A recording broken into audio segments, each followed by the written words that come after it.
உலகில் ஏழல்ல அதிசயங்கள் வாய் பேசும் பூவெனி எட்டாவது அதிசயமே.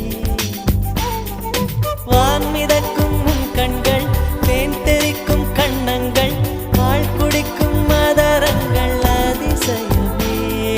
நங்கை கொண்ட விரல்கள் அதிசயமே. நகம் என்ற கிரீடம் அதிசயமே. அசையும் வளைவுகள் அதிசயமே. கல் தோன்றி மண் தோன்றி கடல் தோன்றும் முன்னாலே உண்டான காதல் அதிசயம். 16 வயதான பருவத்தில் எல்லோருக்கும் படர்கின்ற காதல் அதிசயம். பூவுக்குள் ஒளிந்திருக்கும் கனிக்கூட்டம் அதிசயம். வண்ணத்து பூச்சியுடம்பில் ஓவியங்கள்